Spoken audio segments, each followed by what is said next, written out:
ہے، حدیث پاک میں عبرت کی بات کی گئی ہے، فرمایا گیا کہ اگر وہ مر جائے تو اس کے جنازے میں شرکت مت کرو۔ علماء نے اتنا اضافہ کہ اگر حلال سمجھ کے نشہ کرتا ہو، آج نشے میں ڈوب رہے، نشے کی لعنت کیا ہے؟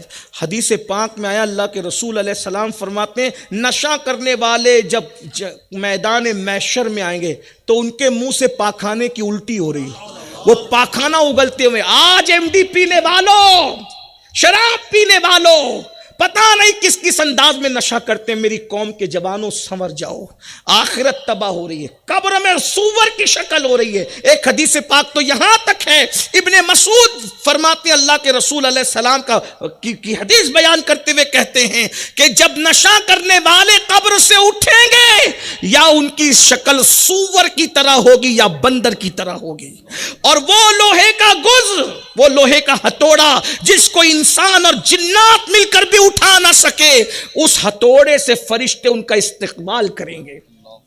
اور حدیث پاک میں یہ بھی آیا نشہ کرنے والوں کو جہنم کے اندر آگ کی سولی دی جائے گی، آگ کی سولی، اور 1000 سال تک ان کو آگ کی سولی پر لٹکایا جائے گا۔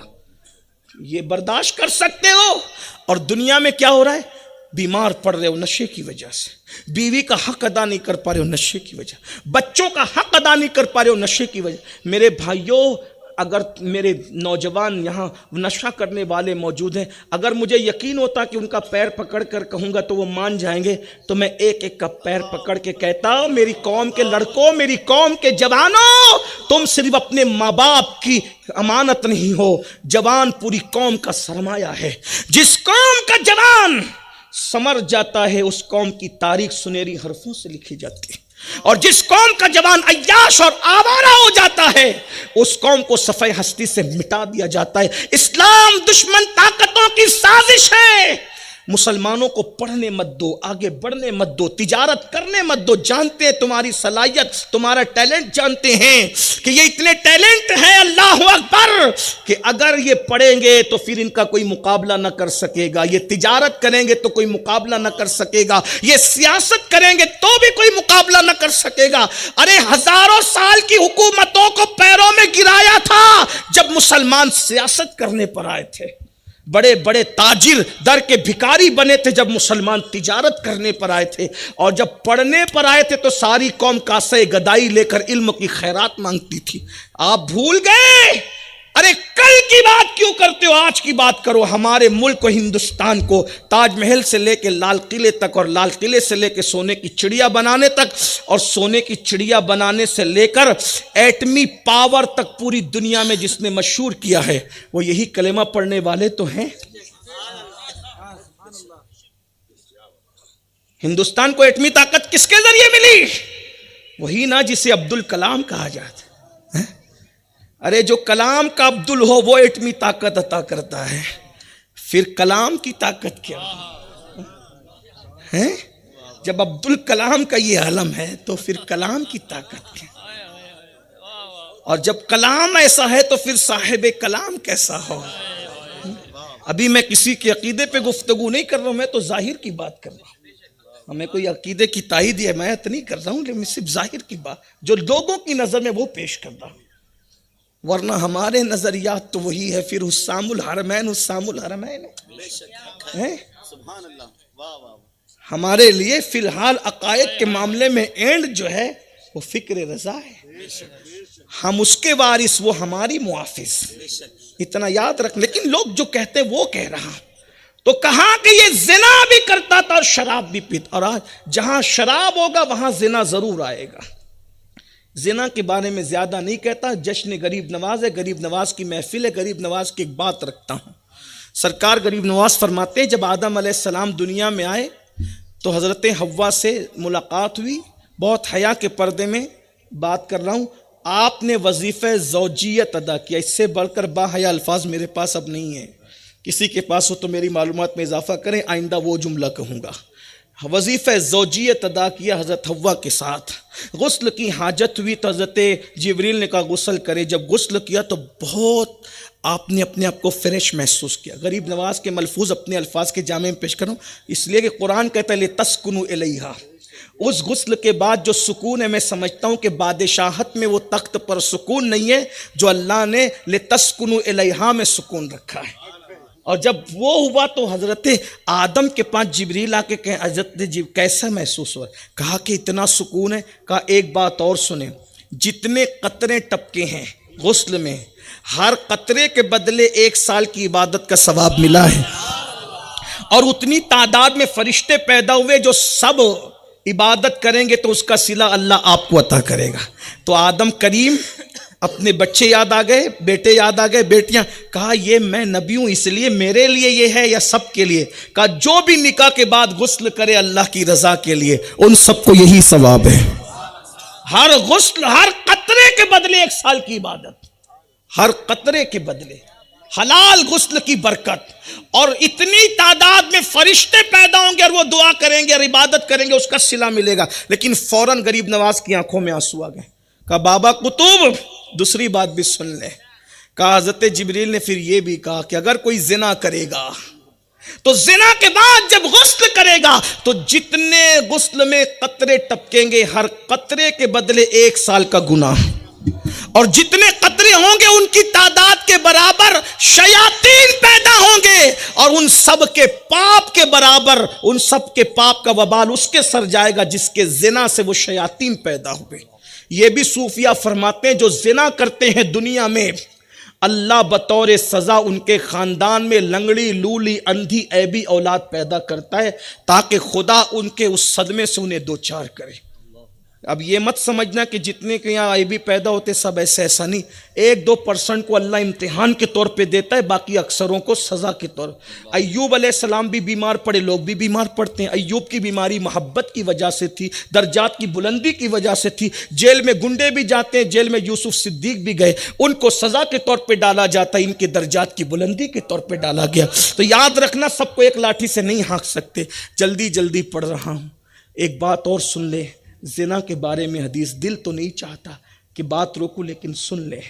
حدیث پاک میں یہاں تک میرے آقا حضور نے نہ فرمایا ہوتا تو میں نہ کہتا، میں کوئی شوق نہیں، لیکن حضور نے فرما دیا تو بیان تو کروں گا نا۔ زنا کرنے والے 2 منٹ کی، 3 منٹ کی، چند منٹ کی لذت کے لیے کیا کر رہا ہے؟ میرے آقا فرماتے ہیں جو دنیا میں زنا کریں گے قیامت کے دن ان کو جہنم کی آگ کی بنی ہوئی قمیص پہنائی جائے گی، اور اس سے بڑھ کر ایک بات فرمائی میرے آقا نے کہ ان کی شرمگاہوں پر جہنم کی آگ دہکائی جائے گی۔ بس میں اس پہ کوئی تفسیرہ نہیں کرتا، اتنا ضرور کہتا ہوں کتنے نازک مقام پر، اللہ اکبر، جہاں انسان کو چوٹ آ جائے تو جان چلی جاتی ہے، جب شرمگاہوں پر زنا کی وجہ سے جہنم کی آگ دہکائی جائے گی جو پہاڑ کو پگھال دیتی ہے، تو ان کا کیا بنے گا؟ اسلام کہتا ہے حلال کی طرح، اسلام نے آلٹرنیٹ پیش کیا ہے۔ کیوں زنا کرتے ہو؟ نکاح کرو۔ اور نوجوان لڑکوں کو تو میں کئی جگہ کہہ چکا، شادی کی عمر ہو، ماں باپ شادی نہیں کرتے، ادب کے ساتھ ہاتھ باندھ کے کہو ہم شادی کے قابل ہو گئے، ہماری شادی کرو، یہ عیب نہیں۔ زنا کر کے پاپی مجرم اور اللہ کی نظر میں اس کا دشمن بننے سے تو اچھا ہے آپ ماں باپ سے ادب سے کہو ہماری شادی کر دو۔ کیوں؟ عیب نہیں ہے اسلام میں۔ وجہ کیوں عیب نہیں ہے؟ اگر ماں باپ سے ہم نے بچپنے میں کھلونا مانگا ہے، کھلونے کی ضرورت تھی مانگا، مٹھائی کی حاجت تھی مانگا، آج بیوی کی ضرورت ہے، ہمارا حق ہے، ادب سے مانگ لو۔ اور ماں باپ سے بھی کہتا ہوں اولاد کی شادی میں تاخیر نہ کرو۔ یہ جو بچے اور بچیاں برائی کی طرف جا رہے ہیں اس کی سب سے بڑی وجہ یہ بھی ہے شادی میں تاخیر ہو رہی ہے، پتہ نہیں کس کی نظر لگی۔ ہمارے آقا علیہ السلام نے تو یہاں تک فرمایا نماز کا وقت آئے تاخیر مت کرو، جنازہ تیار ہے تدفین میں تاخیر مت کرو، بیٹا بیٹی بالغ ہو جائے نکاح کرنے میں تاخیر مت کرو۔ اور ایک بات یہ بھی فرمائی جس نے بیٹا بیٹی کے نکاح میں دیر کی بلا وجہ اور بیٹا بیٹی زنا میں مبتلا ہو گئے تو اس زنا کا وبال اس کے ماں باپ کے سر بھی ڈالا جائے گا۔ اب آپ کہتے ہیں حضرت کیا کریں کہ بچوں کو پڑھانا بھی تو بالکل پڑھاؤ، کس نے کہا؟ شادی کر لو، ودائی مت کرو، یہ بھی تو ایک سنت ہے۔ شادی کرنے کے بعد دیر سے ودائی کرو، 3 سال روکو، 5 سال روکو، اس کو حاجت ہوگی فون پہ بات بھی کریں گے دونوں، کہیں آنا جانا ہوگا ساتھ میں بھی جائیں گے، حرام تو نہیں ہوگا نا؟ یہ وداعی دیر سے کرنا شادی کر کے یہ بھی سنت ہے. ام المومنین سیدہ عائشہ صدیقہ کی شادی کے 3 سال کے بعد وداعی ہوئی. سیدہ فاطمۃ الزہرا کی شادی کے چند سالوں کے بعد وداعی ہوئی. یہ بھی تو سنت ہے. کس نے کہہ دیا کہ ادھر شادی کرو اور 2 گھنٹے بعد دلہن گھر لے آؤ؟ وداعی بعد میں کرنا. پڑھاتے رہو، یہ بھی پڑھے وہ بھی پڑھے، پھر کرتے رہو، لیکن حرام کی طرف بچے. جلدی شادی کرو، یہ سنت کو زندہ کرو. تینوں سنتیں ہم نے چھوڑ دی. نماز کا وقت آتا تو نہیں پڑھتے. کتنے میرے بھائی ہوں گے جو نہیں یہ پڑھ کے آئے ہوں گے شب، اور شاید جا کے بھی نہ پڑھیں الا ماشاء اللہ. اور جنازے تو ہم، اللہ اکبر، بیٹی آ رہی ہے، داماد آ رہا ہے، چچا آ رہا ہے، بابا آ رہا ہے، بیٹا آ رہا ہے، جو پوری زندگی کبھی فون پہ بات نہیں کرتا تھا 24 گھنٹہ، اس کے لیے 24 گھنٹہ جنازہ روکا جاتا ہے. کیوں روکتے ہو؟ میت واسطے دیتی، اللہ کا واسطہ مجھے جلدی اپنی جگہ پہنچاؤ. لیکن ہم کہاں رکھ رہے انہیں؟ فریزر کے اندر. جا، زندگی میں تکلیف دیتے تھے، مرنے کے بعد بھی تجھے ٹھنڈک کی تکلیف دیں گے. حضور علیہ السلام فرماتے ہیں جس سے زندوں کو تکلیف ہوتی ہے اس سے مردوں کو بھی تکلیف ہوتی ہے. 24 گھنٹہ 3 دن تک رکھ رہے ہو، کیا جواب دو گے؟ کس کے لیے؟ جو دنیا میں نہیں پوچھتا تھا. اس لیے جتنے ٹائم میں انتظام ہوئے، جتنی پبلک ہو بھائی، بھیڑ کے چکر میں نہ پڑو. امام حسین کے جنازے میں کتنے لوگ تھے؟ کون تھا امام حسین کے جنازے کا امام؟ کون تھا بتاؤ؟ ارے جس کے جنازے کے امام کا آج تک پتہ نہیں، آج اس کی امامت کے ڈنکے مشرق سے مغرب میں بج رہے ہیں. چند اللہ والے بھی آ جائے نا، کام بن جاتا ہے. اور ایک بات کہوں، مغفرت تو مومن کی ہونی ہی ہونی ہے انشاءاللہ. ہاں، کیونکہ جنت تو بنائی ہی ہے محبوب کے غلاموں کے لیے. کوئی غلامی تو کر کے دیکھے. اس لیے میری گزارش ہے، ابا کا جنازہ، چچا کا جنازہ کسی کے لیے نہ روکا، جلدی سے پہنچا دو. اپنی جگہ پہ میت واسطے دیتے، میت کو تکلیف نہ دو. یہ فیشن چل پڑا ہے، بیٹا آ رہا ہے، بیٹی آ رہی ہے، بہو آ رہی ہے، یہ سب چھوڑو، جلدی کرو. اور باتیں آگے بھی بڑھنی تھی، لیکن بس اب آگ ختم کرتے ہوئے اتنا کہہ دوں، حضور غریب نواز رضی اللہ تبارک و تعالیٰ کا جشن ہے. حالانکہ مجھے اسلام معاشرہ عنوان دیا تھا، لیکن غریب نواز کو پڑھے بغیر میں جاؤں تو شاید میں بے چین رہوں. حضور غریب نواز رضی اللہ تعالیٰ ولایت کی کائنات میں وہ انسان ہے جس کے ذریعے سے اللہ تعالیٰ نے کئی لاکھ لوگوں کو ایمان کی دولت عطا کی. بلکہ جب آپ سرحد تک پہنچ رہے تھے، بعض مورخین کہتے ہیں کہ امی کا وصال ہو گیا تھا، بعض مورخین کہتے ہیں امی موجود تھی. سرحد تک پہنچ رہے تھے، 5 لاکھ لوگ مسلمان ہو گئے.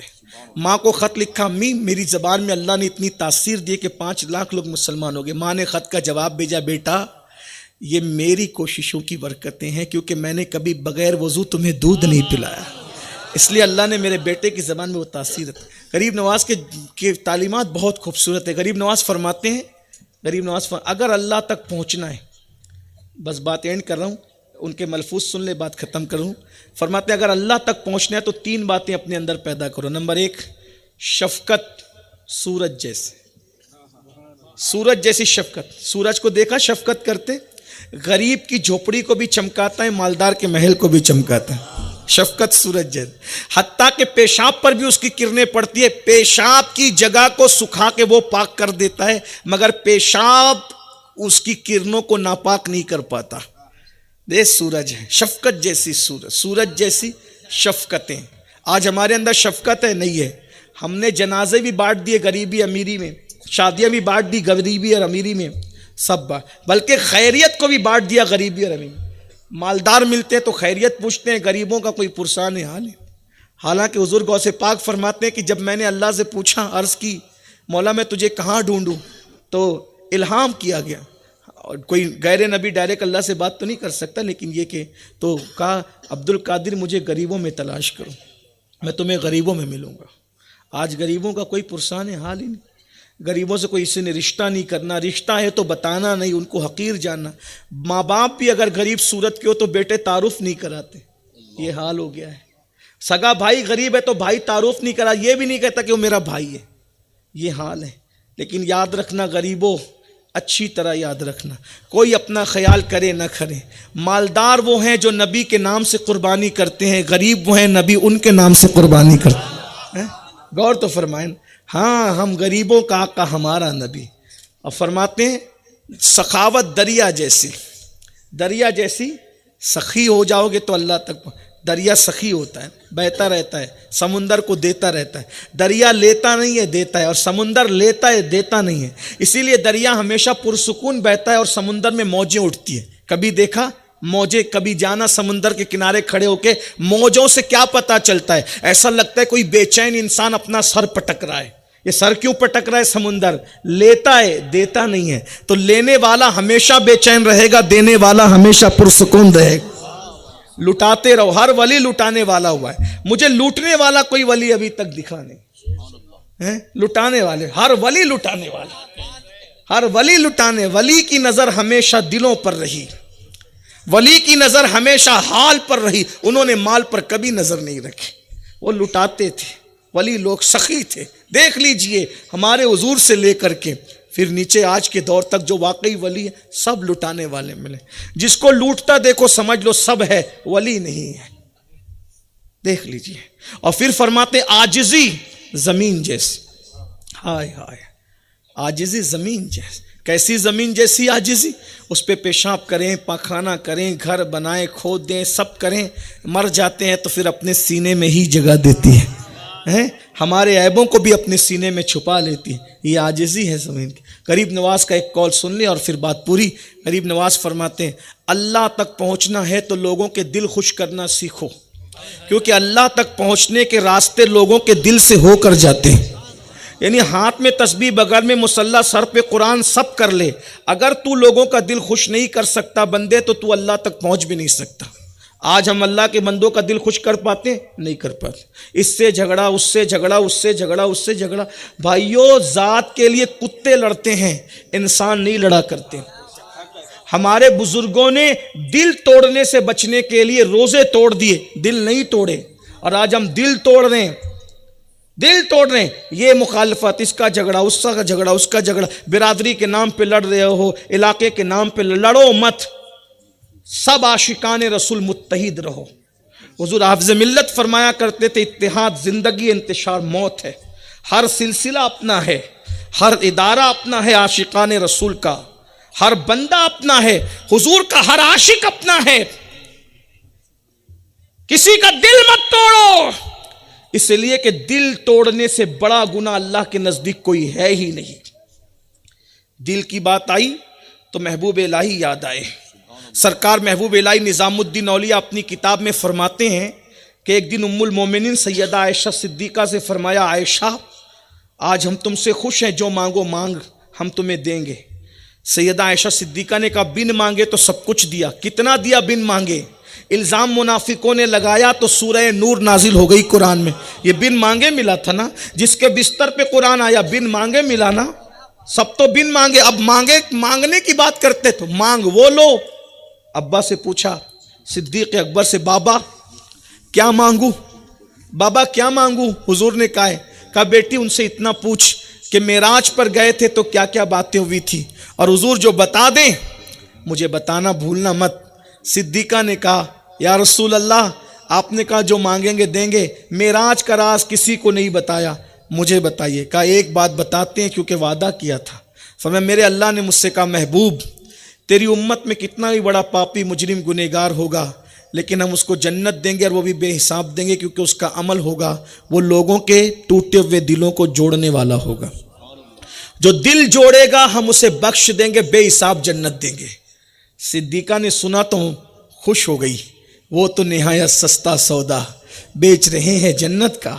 خوش ہو گئی, بے حساب جنت میں جانے کا پتہ چل گیا. دل جوڑتے رہو جنت میں چلے جاؤ. بابا سے کہا بابا کتنا آسان راستہ دیا جنت کا کہ جو دل جوڑے جنت میں جائے. صدیق رونے لگے. کہا بیٹا تو نے ایک رخ دیکھا نا, دوسرا رخ بھی میں دیکھ رہا ہوں. کہا کیا؟ کہا اگر دل جوڑ لے تو بڑے سے بڑا پاپی بے حساب جنت میں چلا جائے, لیکن اگر دل توڑ دے تو بڑے سے بڑا متقی بھی جہنم میں جا سکتا ہے. اسی لیے دل مت توڑو. گالیاں دیتے ہو, تانے دیتے ہو, جھگڑا کرتے ہو. جس کے پاس طاقت ہے, قوت ہے, غریب کو دباتا ہے, پڑوسی کو دباتا ہے, چھوٹوں کو دباتے ہو, مت کرو. ایک بات سن لو, بات تو پوری ہو گئی, لیکن دل ایک طرف ٹوٹنا ہو اور ایک طرف روزہ توڑنا ہو, ٹوٹنا ہو. روزہ توڑ دو, دل مت توڑ. یہ صوفیہ کا مسلک ہے۔ حضرت ہمارے امام، ہمارے مرشد امام حسن بصری رضی اللہ تعالیٰ نفل روزے سے تھے، نفل۔ ویسے ہمارا مسلک بھی کیا ہے، بار شریعت اٹھا کے دیکھے پتہ چلے گا۔ اگر کوئی بندہ دعوت دے رہا ہے کہ کل میرے گھر دعوت ہے اور آپ نے روزہ رکھنا ہے کل نفلی، تو دعوت آ گئی تو روزہ چھوڑ دو۔ کیوں؟ تاکہ اس کا دل نہ ٹوٹے۔ نفلی روزہ رکھنے سے افضل ہے دعوت کا قبول کرنا۔ دیکھ رہے ہیں، یہ اپنا مسلک ہے، یہ اپنے بزرگوں کا راستہ ہے۔ تو امام حسن بصری روزے سے تھے، رستے میں جا رہے تھے، دیکھا بیچتی پانی بیچ، اور رو کر کہتا ہے لوگوں میرا پانی خرید دو، صبح سے کسی نے خریدا نہیں، بچوں کے لیے کیا لے جاؤں گا۔ امام حسن بصری نے پانی لیا، بیٹھ کے پینے لگے۔ پانی پی رہے تھے تو کسی مرید نے ٹوک دیا، حضرت آپ کا تو روزہ ہے نا، روزہ توڑ دیا آپ نے۔ آپ نے کہا بیٹا نفلی روزہ تھا، آج توڑ دیا، کل انشاءاللہ اس کی قضا کر لوں گا، لیکن اس میرے مسلمان بھائی کا دل ٹوٹ جاتا تو اس کی قضا کب کرتا۔ روزہ ٹوٹنے کی قضا تو ہے، دل توڑنے کی قضا، یہ اپنا مسلک ہے، یہ دین ہے، یہی دین ہمیں سکھایا گیا ہے۔